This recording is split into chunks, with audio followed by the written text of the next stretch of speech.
Anda kembali menyaksikan pelantikan Presiden Amerika Serikat. Pemirsa, langsung saja kami akan melanjutkan dialog pada malam hari ini. Saya akan ke Pak Lutfi.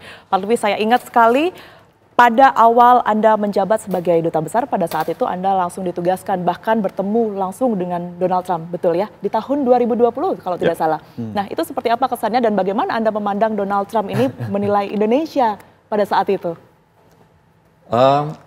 Saya melihat beliau ini sebagai seorang yang sangat hangat ya. Orang yang hangat dan penuh lucu. Kebetulan saya banyak interaksi pribadinya karena kita mempunyai kegemaran yang sama, olahraga yang sama, yaitu olahraga golf. Jadi saya mempunyai interaksi yang pribadi dan dalam 4 bulan saya ke sana itu, saya mungkin dalam satu interaksi itu mungkin salah satu duta besar yang paling aktif di White House pada saat itu. Ini jadi, sambil kami tampilkan fotonya ya, Pak Lutfi ya. Oh, ini waktu kredensial nih sebenarnya. Oh, oke. Jadi tapi beda momen ya berarti ya. Tapi setelah ini juga banyak sekali sebenarnya yang jalannya, dan kemudian saya sempat bawa Pak Luhut ke White House juga pada saat itu. Jadi hubungannya baik sekali. Nah, tetapi sebenarnya sebelum saya bicara pribadinya gitu kan ya, karena hubungannya baik, saya tuh sebenarnya pengen meneruskan yang tadi Pak Harsha cerita tadi. Kan ditanya, permasalahannya itu adalah, kalau ditanya permasalahannya banyak. Kenapa Donald Trump bisa menang lagi dan orang beranjak dari Demokrat untuk memilih presiden baru yang antagonis kembali ke Republikan? Masalahnya kalau saya bilang masalah ekonomi. Tapi kalau ditanya ekonominya, ekonomi yang dipimpin sama Joe Biden itu dan kemudian diteruskan oleh Kamala Harris, ekonomi Amerika luar biasa. Waktu Donald Trump mengambil alih ekonomi pada tahun 2016, ekonomi Cina itu 3/4 daripada ekonomi Amerika. Maksud saya 3/4 dari ekonomi Amerika. Hari ini ekonomi Cina hanya 2/3 dari ekonomi Amerika. Stock exchange-nya record high. Ekonominya Amerika hari ini jauh lebih baik daripada ekonomi Cina, daripada ekonomi Amerika pada tahun 2016. Tapi permasalahannya, kenapa rakyatnya tidak merasakan baiknya ekonomi Amerika itu pada individual? Bahkan mereka mengatakan 72% dari rakyat Amerika mengatakan bahwa keadaan ekonomi mereka jauh lebih buruk daripada 4 tahun yang lalu. Jadi ada yang salah. Ini teori saya. Dan stand to be corrected. Anda memandangnya seperti apa? Ada yang salah. Jadi gini, dulu waktu tahun 90-an ketika Amerika mengalahkan Rusia, itu ekonomi namanya kompetisi. Jadi kalau kompetisi itu ada yang menang dan ada yang kalah. Yang menang menguasai 60%, 70% daripada perekonomian, sisanya 25%. Hari ini namanya ekonomi kolaborasi. Kolaborasi itu kayaknya kerjasama. Tetapi ada suatu future yang kita belum mengerti dengan baik. Yaitu winners take all. Winners take all. Gak ada yang bisa, yang kalah itu mendapatkan sedikit, nggak ada. Jadi contoh misalnya, ketika Uber menang, yang sisanya itu nggak dapat apa-apa. Habis. Nah, ini sekarang yang dihadapi oleh perekonomian Amerika. Winners take all. Jadi yang di bawah ini nggak dapat apa-apa. Nah, ini sekarang yang dihadapi oleh Presiden Trump. Nah, kalau kita lihat sekarang, apa yang yang di sekeliling beliau ini. Semua tech giant itu ada di sekeliling. Apa yang dikatakan sama beliau? Saya udah prediksi. Waktu itu saya udah lihat.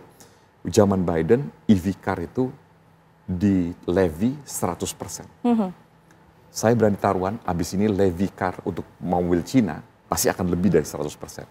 Bob Lighthizer waktu itu mengatakan sekitar 300%. Baik. Jadi mau hancurkan dulu nih harga perekonomian Cina atau advantage daripada barang-barang Cina ini duluan. Setelah itu mereka ingin menguasai daripada ekonomi hijau. Nah, dan supply chain dan critical mineral mereka ingin kuasai. Baik, itu kurang lebih kondisinya saat ini begitu ya Pak Lutfi ya. Supaya apa? Supaya manufacturing kembali ke Amerika. Supaya Amerika menguasai lagi kembali memegang kendali perekonomian dunia. Baik. Dan setelah itu baru mereka bisa merasakan bagaimana baiknya teknologi dan pekerjaan itu balik ke Amerika Serikat. Itu nanti tujuannya begitu ya, untuk kemudian mengambil alih. Dengan sekian banyak informasi, kemudian juga fakta-fakta yang kemudian ini sudah dijabarkan oleh Pak Lutfi, Anda membandingnya seperti apa, Mas Sofwan? Dan kemudian dampak apa yang perlu setidaknya semacam dimitigasi begitu ya oleh Indonesia? Saya ingin melanjutkan sedikit dari Pak Lutfi tadi tentang bahwa pemilu kali ini memang kemudian berkaitan dengan ekonomi. Tapi kalau kita lihat gambar lebih jauhnya lagi, tadi kan ceritanya dimulai dari pasca Perang Dingin. Ya. Setelah Perang Dingin, itu kan dunia masuk ke dalam era di mana perdagangan bebas itu mengalami ekspansi yang luar biasa. Ya. Nah, dalam perdagangan bebas, betul tadi kompetisi menjadi intinya, tapi satu hal yang kemudian terbentuk oleh perdagangan bebas adalah sumber daya itu kemudian teralokasi lintas negara dengan lebih efisien. Dan itu yang kemudian berdampak kepada basis industri Amerika Serikat. Karena kemudian lebih murah untuk membangun barang-barang, membuat barang-barang di tempat lain yang buruhnya lebih murah, yang tenaga kerjanya lebih banyak, ya, dan seterusnya. Kemana? Ke Cina. Gitu. Makanya kita lihat ketika Soviet runtuh, Amerika Serikat kemudian jadi kekuatan unipolar, dia tidak merasa insecure, kemudian dia expand perdagangan bebas jadi ideologi ekonomi global. Cina masuk ke dalam WTO. Cina masuk ke dalam WTO, Cina berubah menjadi pabriknya dunia. Makanya kan ada bercandaan kan, everything Adam dan Hawa diciptakan oleh Tuhan, tapi everything else made in China katanya gitu. Karena Cina jadi pabriknya dunia. Nah, ini yang kemudian berdampak secara struktural pada ekonomi Amerika Serikat. Karena Amerika Serikat basis industrinya jadi geser, cari tempat yang lebih murah gitu. Makanya basis pendukung utamanya Trump adalah mereka yang ada di Rust Belt, mereka yang ada di bekas-bekas kawasan industri tadinya, atau bekas-bekas industri kawasan tambang atau kawasan industri yang tadinya makmur ketika manufaktur Amerika Serikat itu sejahtera. Gitu.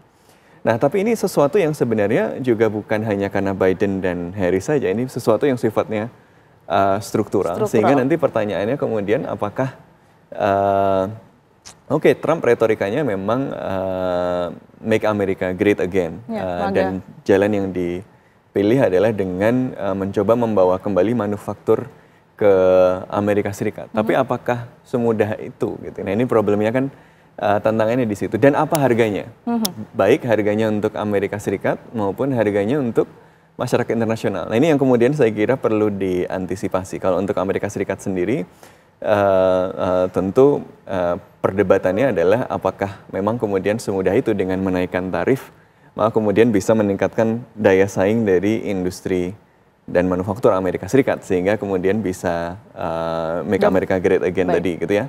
Tapi pertanyaan buat kita yang kemudian juga lebih penting adalah konsekuensinya buat kita apa? Betul, dampak yang terhadap jelas, Indonesia begitu ya. Trump 1.0 ketika dia memulai trade war yang pertama, itu kan dampaknya luar biasa ke manufaktur kita juga, dampaknya luar biasa ke ekonomi kita juga. Kalau sekarang kita bicara, misalnya kemarin rame-rame soal PPN 12% yang dikritik karena daya beli yang kurang. Salah satu faktor, ya kalau kita lihat penelitian-penelitian dari berbagai pihak, salah satu faktor yang berkontribusi pada penurunan daya beli yang konsisten selama 5 tahun terakhir ini adalah after effect dari trade war-nya Amerika Serikat dan Cina tadi. Gitu ya. Jadi yang juga sama Biden juga dilanjutkan dengan kebijakan decoupling. Jadi memang karena dunianya tadinya terhubung ya, dan Indonesia kemudian mendapatkan manfaat dari supply chain yang global tadi gitu, terus tiba-tiba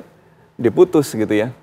Dan ini ada penyesuaian struktural yang kemudian berdampak pada ekonomi kita. Jadi saya kira ini yang harus kita siapkan. Tentu ada potensi positifnya, ada potensi negatifnya. Positifnya kalau Indonesia bisa mengoptimalkan ini dengan baik, bisa kayak Vietnam, bisa lompat ke dalam supply chain ke level yang nilai tambahnya lebih tinggi, lebih cepat. Vietnam kemudian misalnya karena Amerika Serikat tidak mau competitive edge-nya hilang, dia membatasi misalnya produksi atau teknologi-teknologi yang risikonya nanti kemudian bisa diambil oleh industrinya Cina. Maka kemudian mereka banyak memindahkan pabrik ya, atau bahkan misalnya kayak teknologi yang bisa memproduksi chips, semiconductor dan seterusnya ke tempat-tempat lain. Nah sekarang yang dapat manfaat Vietnam, dan kalau semiconductor ada Malaysia juga. problemnya adalah ya tadi, apakah kita itu bisa memanfaatkan peluang yang mungkin muncul dari upaya Amerika Serikat untuk melakukan restrukturisasi ekonomi tadi dengan kemudian mengurangi ketergantungannya pada Tiongkok dengan melakukan decoupling, atau justru kita dapat jeleknya doang nih, apa kita dapat shocknya aja, kita dapat shocknya nggak dapat manfaatnya. Jadi problemnya kita di situ, apakah kita bisa dapat manfaat? Yang pasti Amerika Serikat menjanjikan, Trump menjanjikan akan menghilangkan ketergantungan pada Cina. Tiongkok. Ini kalau semua janji tarifnya yang dipropos oleh Trump ini dilakukan, ini level tarifnya itu akan kayak level tarif tahun 1920-an. Di Smoot-Hawley tarif itu salah satu peningkatan tarif tertinggi gitu ya sepanjang. Jadi dampaknya ini pasti akan besar sekali pada ekonomi global. Karena Amerika Serikat itu ekonomi terbesar di dunia, Cina ekonomi terbesar di dunia.